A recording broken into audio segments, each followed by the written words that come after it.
Welcome back to A Time to Think. The clock was broken for a few weeks. There was no time to think. No, it's we had to get some new batteries for that old clock that was on the It wall. was daylight saving time ending, so That just threw us for a 3-week loop, huh? 3 weeks. We were very confused. We had a chance, Chris and I, to go to a preaching conference, and then just things got in the way, and trying to make a podcast that's helpful to the church, but also doesn't drain us at the same time. So if we're ever gone for three weeks, it's probably just, oops, we couldn't make it work, and we'll get back at it when we get back at it. We did it again. Oops. We did.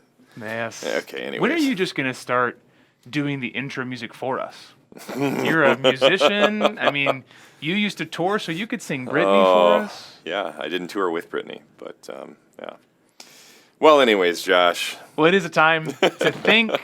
We have started a podcast years ago because we had a conviction that we lived in an unthinking culture that reacted too quickly, too passionately, and too ignorantly, because when you react quickly and passionately, often ignorance is the cause and the byproduct. And so we said, how do we have a slower reaction, more dispassionate, not as in we are stoics, we don't believe in emotion, but we try to think. If you remember, after the Asbury revival, we didn't do a podcast for like a month. Yeah. Just, okay, let's remove ourselves a little bit because we can think clearly when we're not in the middle of the hullabaloo. So how can we have a slower reaction, more dispassionate, thoughtful, careful engagement with issues in the culture and the church? It's been super formative for me even to have these podcasts because as this airs, it'll be Tuesday. So 2 days ago, I preached on Revelation 13, talking about the spirit of the second beast who looks like a lamb but speaks like a dragon. And I was able to draw on some of the things we had talked about in the podcast to say, okay, how did we think through the pride movement type things? And so I pray that it's been as helpful for you as it is for Chris and I. And I pray this next series would be helpful for all of us as we seek to learn how we learn, essentially. Josh, would you say we've been trying to disciple people through the podcast the past couple of years? We have. You know, there's this great commandment that we're supposed to love the Lord our God with all of our heart and our soul and our strength and our... I don't know if there's anything else, Josh. It's in between your ears. Eyebrows. Love the Lord our God with all our minds, right? So that's the idea of this podcast is we use our minds so that we can love the Lord more fully with all that we are. And so, this has been a great effort of ours to find some time outside of the Sunday service to disciple people. And that's what we're talking about now is discipleship. I think more narrowly in the coming weeks, it'll be about the types of things we've been discipled to believe that maybe we just think are normal. But we want to start more broadly and just say, what is discipleship? How are we discipled? What are the dangers of being discipled wrongly? Yeah. So that's this first podcast, because before we get to the nitty gritty, we want to talk a little bit of overview, because I think if you're a Christian and have been for any number of years, you walk into Downtown Mission Church Wausau and you see creating a disciple-making community. You're like, what is a disciple? I hear people talk about discipleship. What is that? And so Christian, Yes. If you had to define discipleship on the spot, hypothetically, right now, how would you define it? I mean, I would say discipleship is the process of learning. So it's just a broad definition because the word disciple just literally comes from a Greek term that means learner, one who's been taught. And so a disciple, everybody's a disciple of something or someone. Everybody's learning something or learning from someone. And so, narrowly speaking, we talk in Christian circles about discipleship as one's relationship to Jesus and that process of growing to be like him and living that out in the world that God has given us to live in. But broadly speaking, and I think that's what we're trying to do here today, is to help people understand that discipleship is really the process of learning and how that learning shapes you as a person. Okay, so is there anyone who's not learning? Well, I didn't mean to think about particular people in your life. I could give some names, but essentially, can we be static? No, we can't. Or even if we seem like we're not learning, are we still learning? Yeah, we're always learning. And I think one of the big, it's kind of like people who say things like, I don't believe in theology or doctrine, I just believe in the Bible. It's like, well, you're revealing some of your theology right there, right? And so people can say things, well, I'm not really into discipleship. It's like, well, but you are. It's a matter of what does it look like? What are you being shaped by, and how is it forming how you view the world? Okay, so there's the learning component. There's the fact that we're all learners. I was reading a book by J.I. Packer about catechism recently, and he talks about explicit teaching, because just like you said, discipleship means to learn. Catechism essentially means to teach. And he said there's explicit teaching, there's implicit teaching, and then I forget what the other isset, if there was another isset, but it was essentially the stuff you leave out. Sure. And he said you're taught by all of them. You're taught by the explicit teaching of here's what the words I'm telling you and the content I'm giving you. Yep. You're taught by the implicit teaching, which has to do with the environments that you're in. Are you only taught in formal spaces or also in informal spaces? Yep. Are you only taught by professional, expert people with titles? Or are you also taught by family members, brothers, people in the home? Yep. And then there's also the things you are not taught, whether it's because the teacher has intentionally not taught them. Okay, so if you go through a decade at a church and you have never heard about hell, that's probably intentional.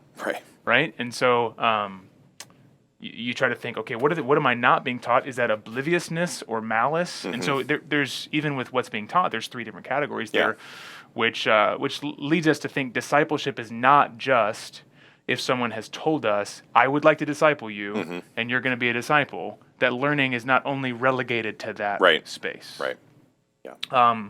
Could you give me maybe some examples of the difference between formal and informal discipleship? Yeah, absolutely. I mean, I think when I learned the ministry of discipleship when I was a college student, a lot of it was done formally and a lot of it was done informally. I mean, it was a good mixture of it. And so the formal aspect of it was, sitting down and just doing Bible study together, right? Doing that. We had these little books in campus ministry called Transferable Concepts, where it just covered basic things of the Christian life that, an older Christian would take a younger Christian through and kind of get them established in it. And, that was very explicit instruction. It was teaching in the most proper sense. But then there was also the informal, and that's what I benefited from, I would say, probably the most at that time in my life, because it was just being around other Christian people and learning what it looked like to follow Christ. I mean, that was, at that stage of my life, a very young Christian, it mattered so much to me, because you can read a book on your own, right? But you can't catch the Christian life on your own. You can't do that. So informal teaching is the type of teaching that I think shapes you more. I'll say this, maybe I'll qualify a little bit in a little while.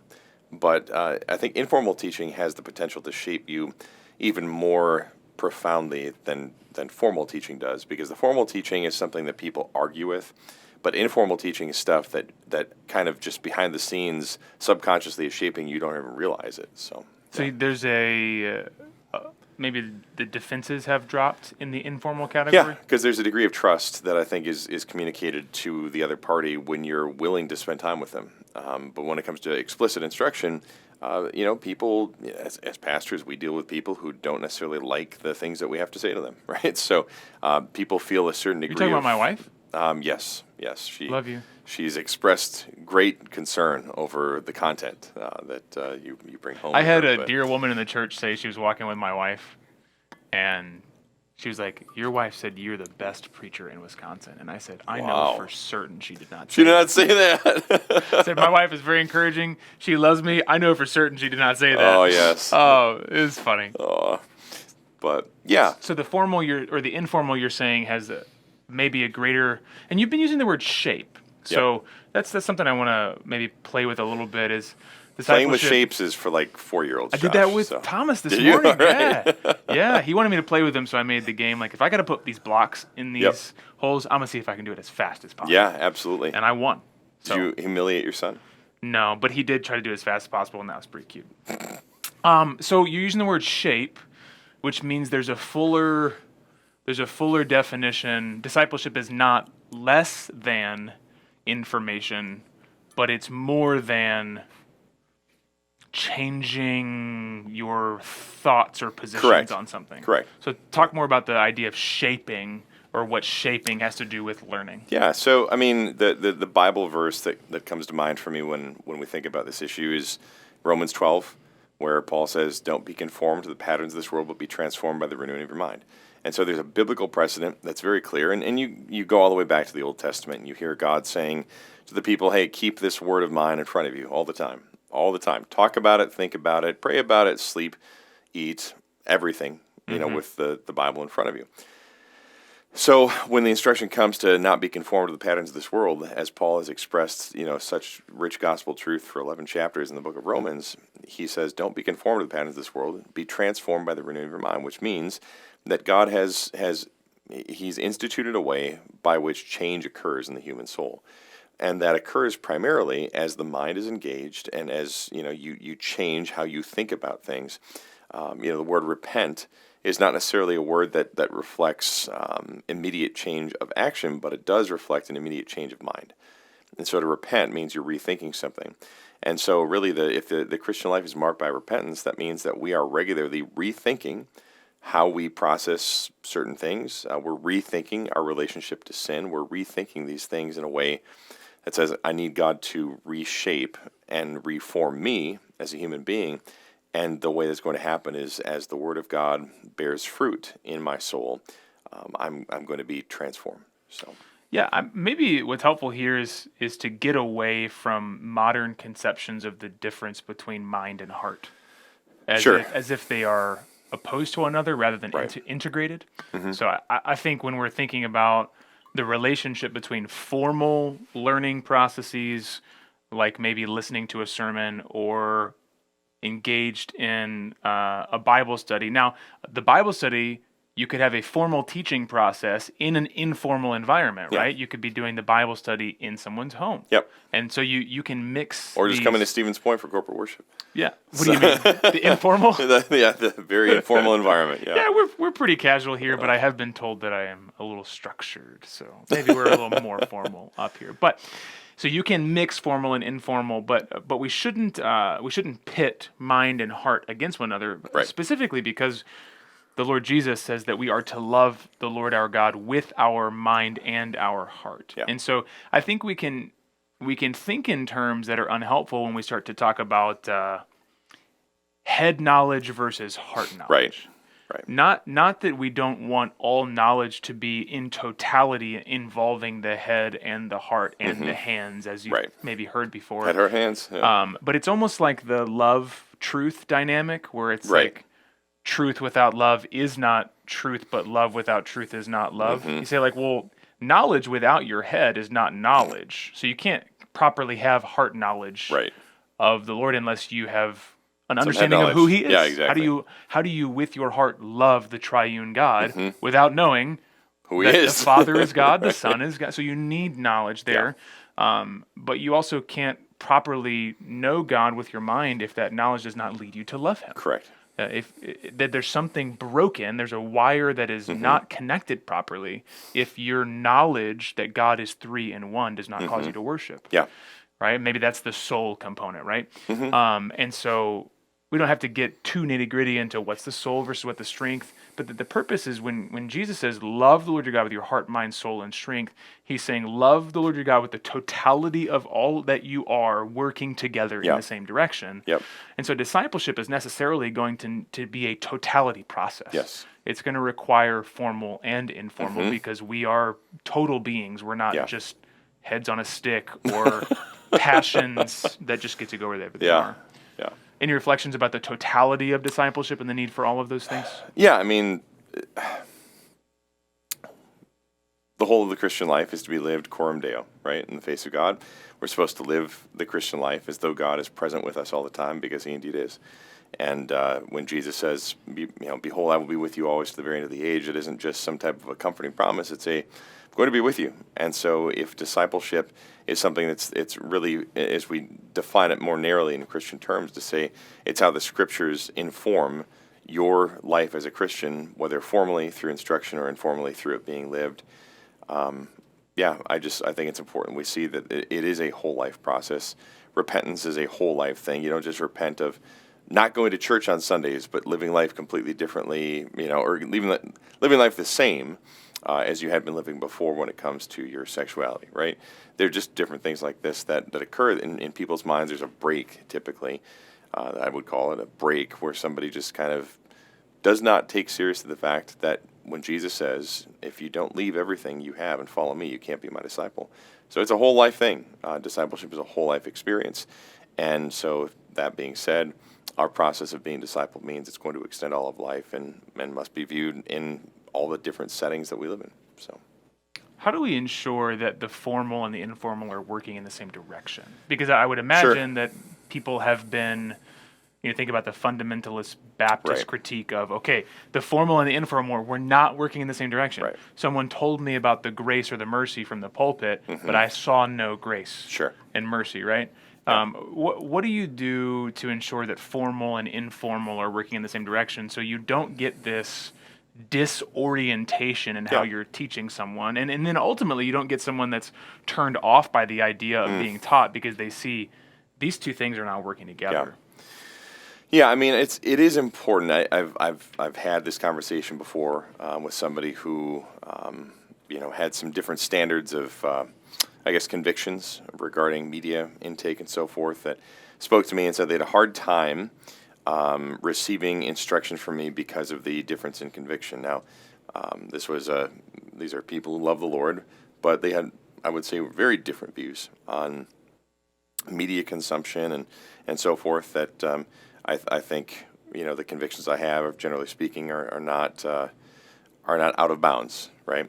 So some people may have a certain view of things that says, well, unless you're fitting these very specific standards, I'm not going to listen to you. So taking that outlier, aside and just saying, well, we recognize that some people are just going to have very strong convictions in a certain direction that are just not going to match up. I think that the informal provides the environment for somebody to see, is the formal instruction making a difference in their life? Okay. Is the formal instruction actually informing how they live? And this is something that I try to be honest about, even as a preacher, is when I get up and talk about worry, is to tell people, I don't have this together. And it's not to say that it can't be together, but it is to say, you don't ever want to have explicit instruction coming out of your mouth that you just directly undermine and then make excuses for. Instead, the informal environment is a place for you to own the fact that you're not what you want to be, right? And so as we think through Christian discipleship, we think about what it is to learn to follow Jesus. The disciples were pretty hard-headed. The disciples walked with Jesus for a few years straight, and they were in informal and formal environments, and Jesus taught formally all the time, but he also taught informally, and that informality, that's what provided, I think, the grounds for people to say, I love you, Lord. To actually look at the Lord and say, I love you, because he's not just a deposit of information to be drawn from. He is the Lord. He is personal. So. What examples do you think stick out of because I think of all the formal teaching, right? Sermon on the Mount. You might even, I don't know, would you classify the upper room discourse, the high priest of the prayer, is that formal or informal, do you think? Is it both? I would say it's both. Because he's giving a long speech, but it's over dinner. Yeah. Yeah, I would say there are aspects of it that we would consider informal, just in terms of the things like the foot washing ceremony that he performs on the disciples. I think there's formality. He says, that I'm teaching you to do something. So, I mean, he's saying, this is something that you ought to do. It's clear instruction, but it's also informal in as much as it occupies a place of relationship and it occupies a place of action that you have to inform with meaning, right? So you can tell somebody, God chose his people before the foundations of the world, and you don't need to actually put action to that except to look at your own experience and say, if I'm a Christian, it's because God chose me before the foundation of the world. But when you think about the foot washing that Jesus is doing with the disciples, you have to inform that, right? That has to be informed. But at this, by the same token, if Jesus is saying, hey, I'm going to show you how much I love you by telling you how much I love you, you're missing the point of what Jesus is doing there. He's saying, I'm going to show you how much I love you by doing something, by acting something out for you to see significance.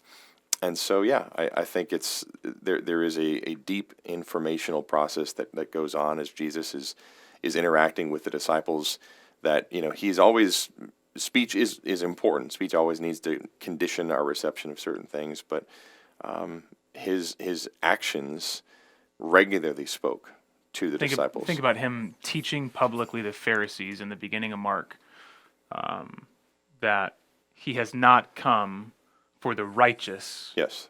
but for sinners. Yep. And then he informally acts that out over dinner. Yes, exactly. Okay, and those are things that kind of in the course of what the gospel authors are trying to do get skimmed over, but usually dinners for me are at least an hour. So think about like each Sure. time there's mention of dinner, it could be 3 hours Jesus is with these people, and there's an informal component where he has taught publicly that that God has come into the world to save sinners, and then he eats with them. Does it? Yeah. And so there's the formal and the informal, and so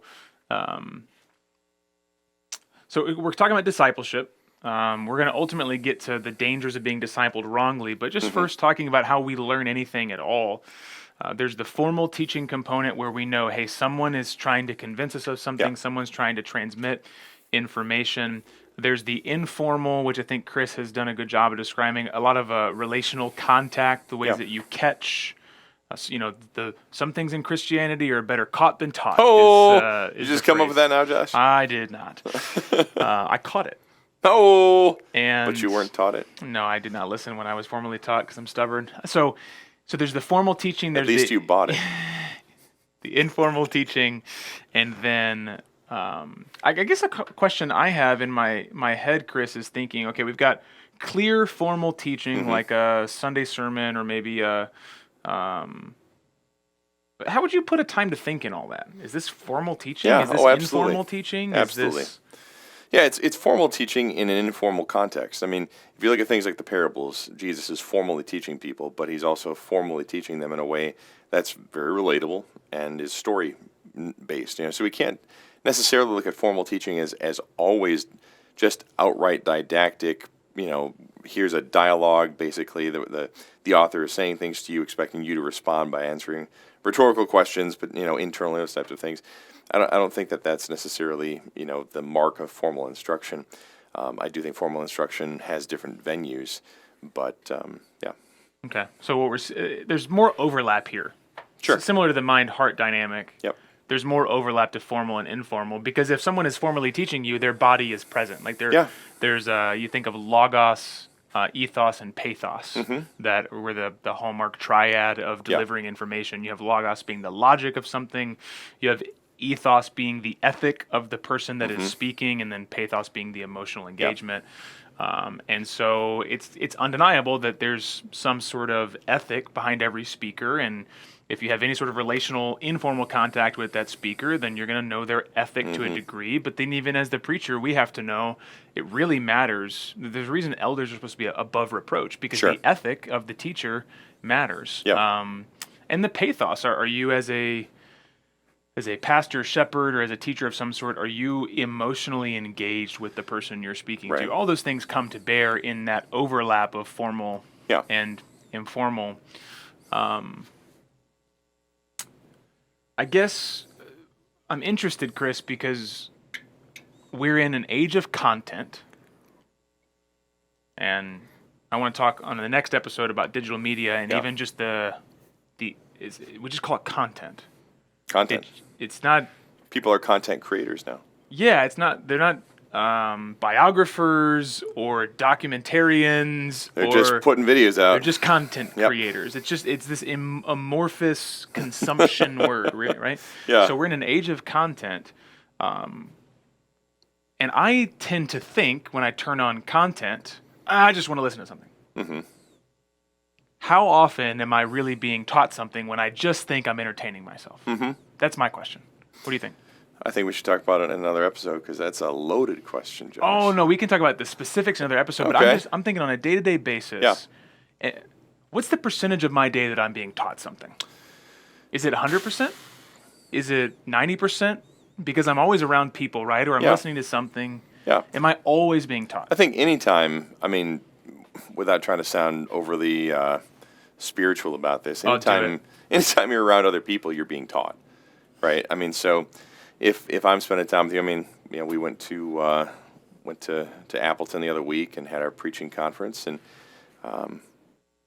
sat there, watched the Titans lose to the Steelers. Oh, man. Right now, as I I'm was sitting there taught with you, to stop watching the Titans is what I was taught.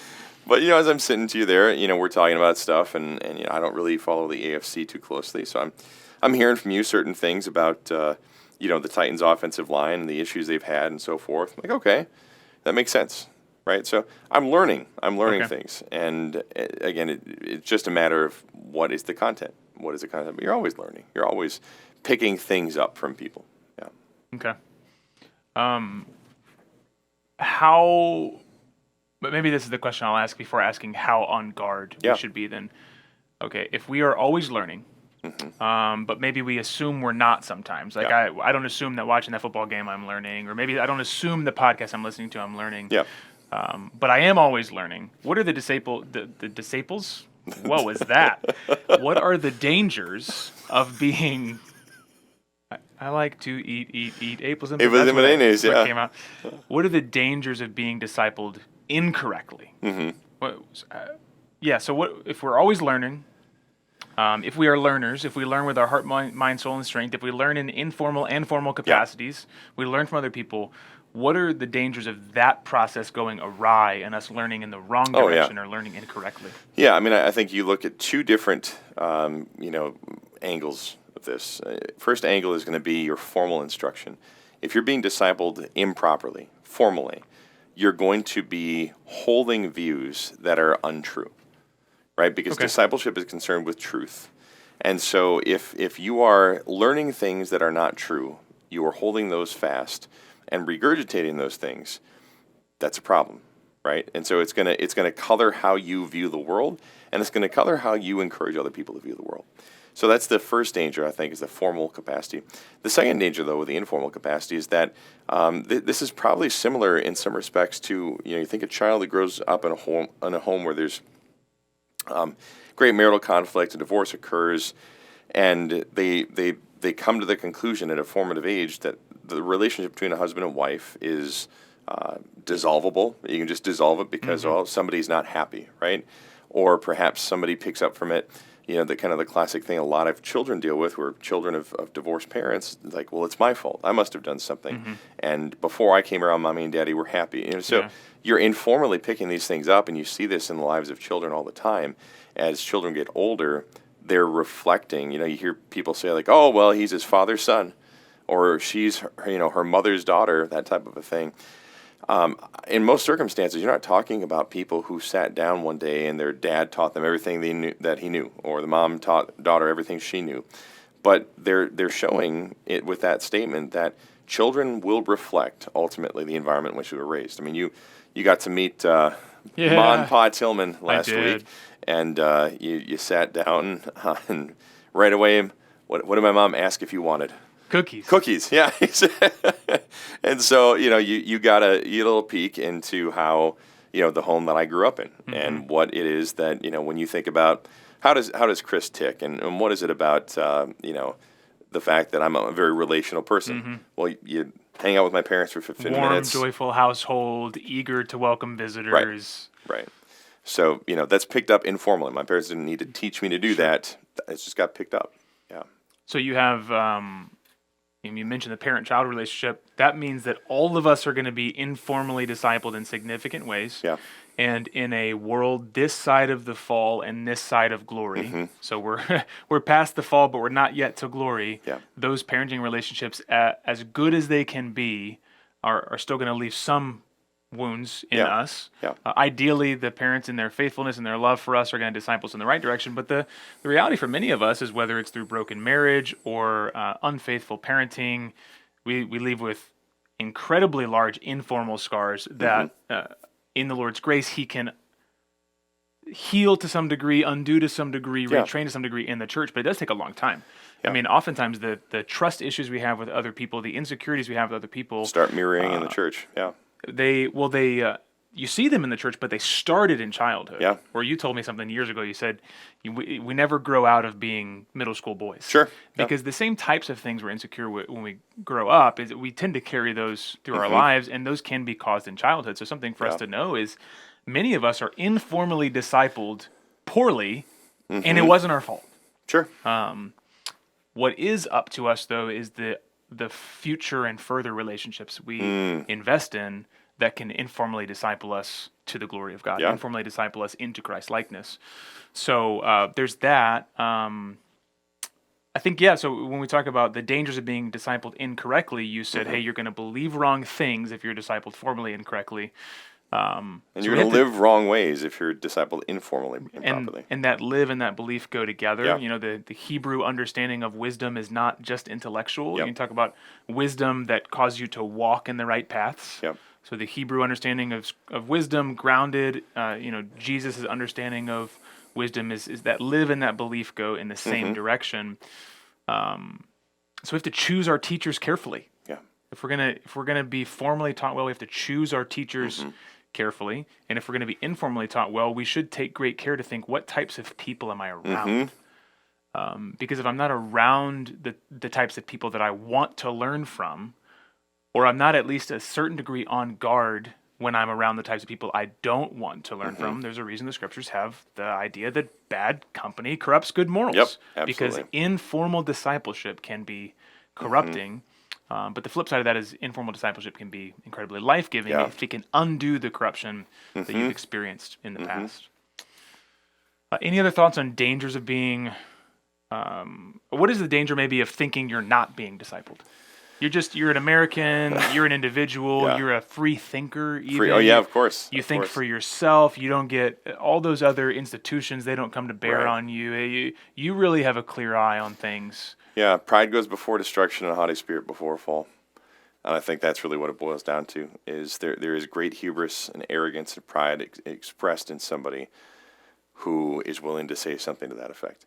You know, it's just like people saying, I don't worship anything. I'm atheistic or irreligious or, whatever. They want to, classify themselves in a category where they believe they're above a particular type of thing. And the reality is everybody's worshiping something. You're always putting worth on something. And now whether you view that as deity directly or not, you're still putting ultimate worth on something, right?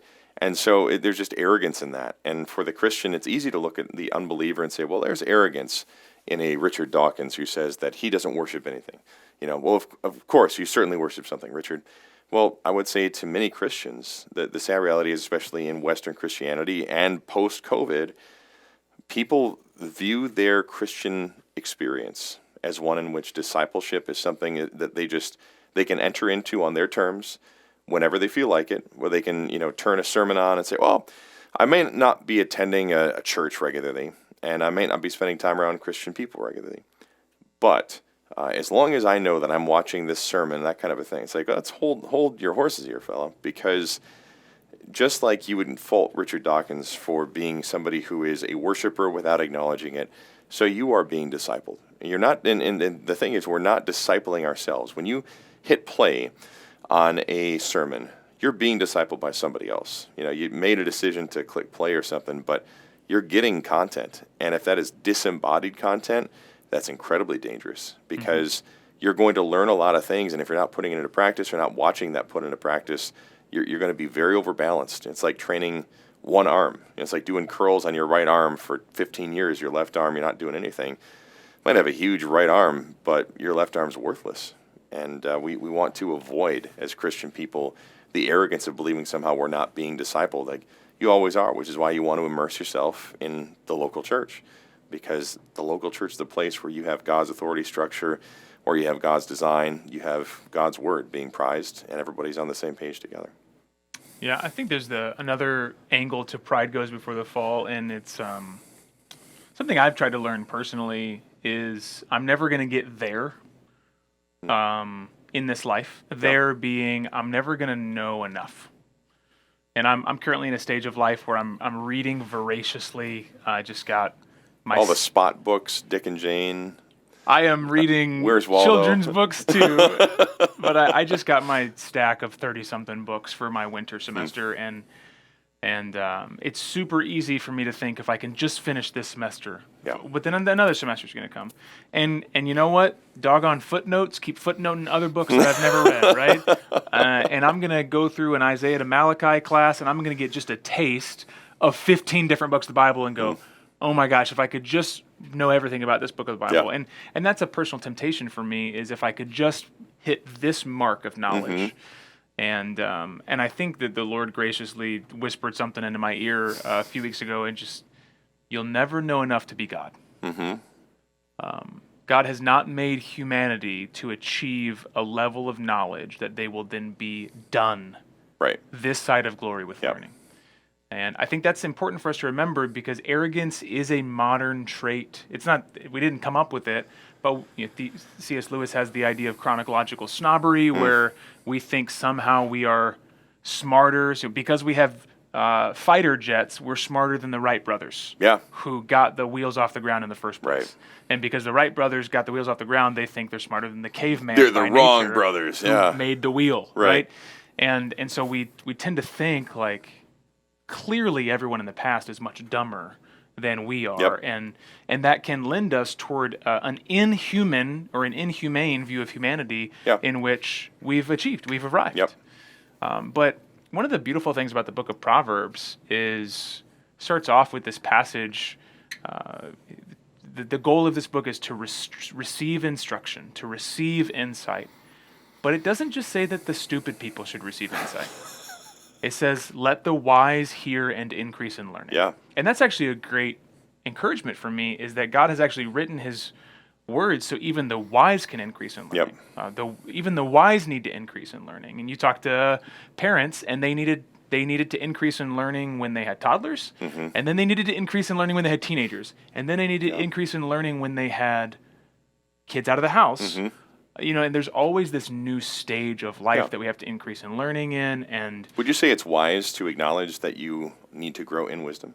Yeah, and because it's foolish to say that you don't. Yes, that would be the message of there you go. Proverbs. And I think it's just it's a fundamental vision of humanity. Are we primarily receivers of something? Or are we primarily, I'll say, discoverers, in the sense of like we're Magellan. We're gonna. I think Scriptures put forth the idea that humans are primarily receivers. We receive God's world from Him. What do you have that you did not receive? And if you then did receive it, why do you boast as if you did not? Yeah. But really, what we do in the modern day is we boast as if we have all these things, not because we received them, but because we made them. We got them on our own. But fundamental to a vision of true humanity is to say, hey, I receive every heartbeat from the Lord. There's not anything I'm doing right now to keep my heart beating. I actually don't really know how the heart works all that well, beside a basic high school level of biology. There's nothing I'm currently doing to keep my lungs in motion. There's nothing all these things that are out of my control. I'm fundamentally the receiver of a body, the receiver of a mind, the receiver of a world, the receiver of knowledge, the receiver of the revelation of the gospel, the mysteries of Christ. All that I have, I've received. Not even one thing a person can receive unless it comes down to him from heaven, John the Baptist says. And if we can really capture that, not even one thing I have unless I've received it, then we start to realize my whole life is going to be a life of reception. Well, when that comes to bear on discipleship, it's my whole life is going to be a life of learning. My whole life is going to be a life of continuing to turn to Isaiah, maybe for the 15th time, and saying, I'm still receiving from this book. Maybe it's depth this time rather than breadth. I've received the breadth, but now I'm receiving the depth. Maybe it is a new insight. Maybe it is how to apply these truths into the modern day. But I'm always going to be learning. And with other people, I'm always going to be learning, because God has His image, and He's made us in His image, but He's not made me totally, like I'm the only representative perfectly of His image. I learned from Chris as a different type of image bearer who was informally discipled by his parents. And as I'm around, as we deal with stuff as an elder board, I'm regularly reminded that my other brothers on the board express God's justice more than I do. Like I see how other people are quicker to be angry at injustice than I am. And there are times where I'm like, why are you guys so mad? Get over it. There are other times where I'm like, why am I not mad right now? I see that Yeah. They are expressing the righteous anger of our God in the situation against sin and against unrighteousness. Yeah. But I don't get there easily on my Sure. own. And so I have to be discipled by others informally Mm-hmm. to receive that part of the character Yeah. of God. So I'm always going to be being remade. And that's how the scriptures say that we're, both in seeing Christ, 1 Corinthians 3:18, I think we're transformed one degree of glory to the next. We see him, we're transformed. As we renew our minds, Romans 12, we're transformed. As we are in the body together, Yep. we learn and we grow. And so all of these avenues are saying your whole life, as you said really helpfully earlier, your whole life is a life of discipleship. Your whole life is a life of learning. And then ultimately, our whole life is a life of learning and growing unto the image of God. To look more and more like Christ until we do reach that day where knowledge is no longer in part, but is in full because we see Christ face to face. What is hopeful, Chris? What is hopeful and helpful about the Christian understanding that their whole life is a life of learning? Well, it means, first of all, you don't need to act as though you should have everything down pat. And I say this like I'm a fairly intelligent individual, and I love Jeopardy. I'll sit there and watch Jeopardy with my kids for a long time. And I tend to get a lot of questions right. But what I tell my kids about it when, we talk about, how do you get all these things right? It's like, because I begin with a premise that if I don't know something, that I need to learn it. And that's not an arrogant statement. It's a statement of saying, I'm acknowledging I may not know something, right? And that's where you have to start. You have to start in a place of acknowledging you don't know something. And there is freedom in that. There's freedom with saying, yeah, I don't know it, but I can learn it. And I think to acknowledge that the Christian life is the life of discipleship, say, yeah, I don't get everything. When I think about when my Christian life really started, 24 years ago, 23 years ago, I didn't know anywhere close to what I know now. And if I would have been put in a position by other people to believe that I should know those things, I would have been crushed, absolutely crushed. And it's taken 23, 24 years to learn the things I know now.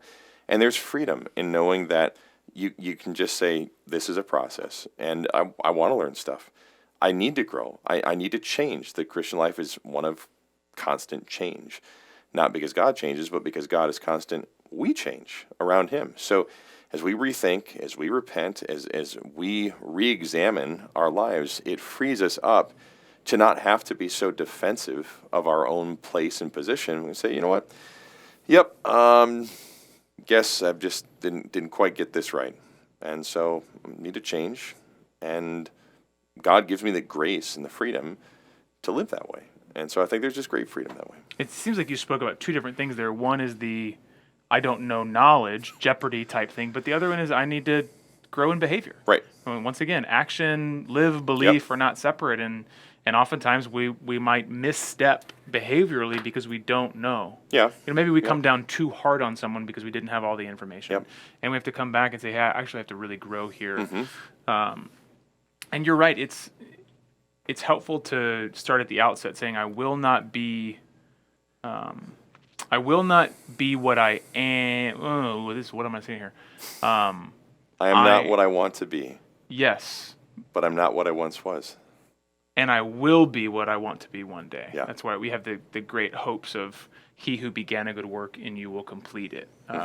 Or 1 Thessalonians 5, may the God of peace himself sanctify you. He will surely do it. He will surely do it, right? So the hope of the Christian is not only I am not there yet, and my life is going to be a life of growing, but I will be there one day by the grace and mercy of Christ. Yeah. I think that's good.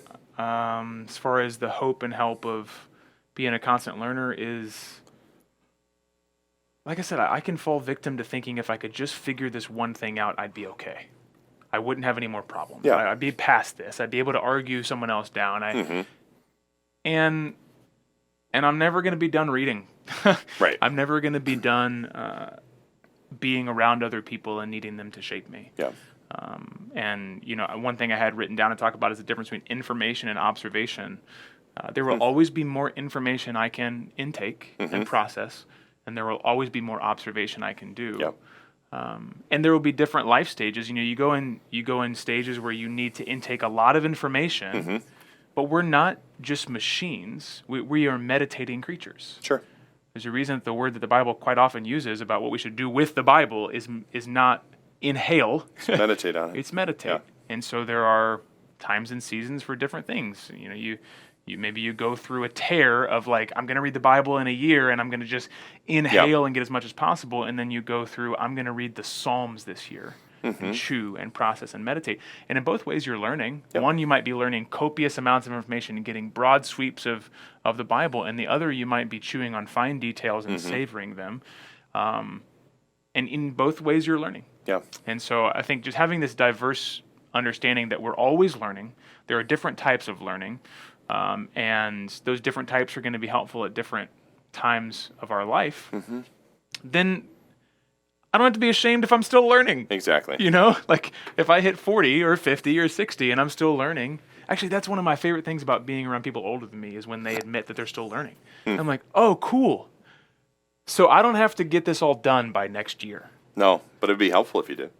Yeah. Well, by those older people, I'm being informally taught that I can still learn. By Chris, I was just informally taught that I need to shape up. So we hope that's been it's really just a primer, a brief overview. I believe it's pronounced primer, Josh. A primer. Okay, so I'm being taught even at the end of this podcast. We hope that's been a good primer on what it is to learn and to grow and what discipleship is and how we can't avoid discipleship. Yeah. You've been discipled for the past 45 minutes by us. As Chris would say. And so on our next episode, we're going to get a more fine-tuned and think maybe in a modern lens of technology, how even just the implements that we have. Yeah, so if you're Amish, the next episode is probably not going to be too applicable to you. If you're Amish, you are not listening right now. You're selling them short, Josh. You're selling them short. Plug it in on the horse and buggy. Thanks for chunking out some time of your day to think with us. We'll see you next time on A Time to Think.